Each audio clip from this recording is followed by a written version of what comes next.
As we continue our series on sun oven essentials, we're going to talk about why your food doesn't burn in a sun oven and how even the cooking is inside of it. When we cook in the sun oven, the entire chamber is the same temperature. There's no hot spots or cold spots. The top of the oven, the bottom of the oven, the sides are all exactly the same temperature. So when we have food inside a pot inside the sun oven, nothing burns. When the food is inside the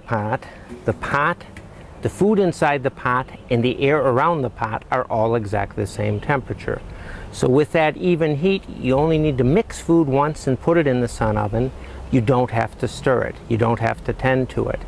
Because there's no movement of air inside the chamber, besides for it not drying, when you make a roast, it is just so moist and so succulent. Or when you make things like baking bread, they're just light and fluffy. Or even things as simple as heating a pot of rice. It's amazing, but when you cook in the sun oven with that non-drying, non-burning, it just enhances the taste of whatever you cook.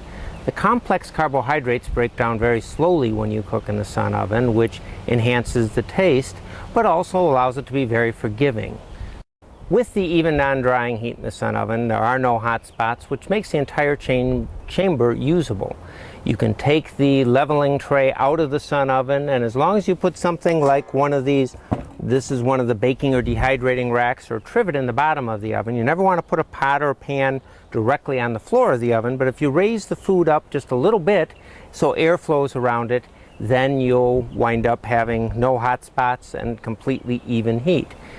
That it's very forgiving to cook in the sun oven. You can leave things in an extra hour, you can leave the things in an extra 2 hours or several hours longer, and it's not going to dry out and it's not going to burn, so it really is forgiving. With the even temperature inside of it, you can use larger pots. You can cook up to an 18-pound turkey in a baking bag or make roasts of just about any size. But even if you had a pot with food inside of it, you can put potatoes or you can put corn on the cob all the way around and just stuff the entire oven full of food, and it will heat and it will cook. So it allows you to do just about anything you want to do and not worry about it drying out or burning.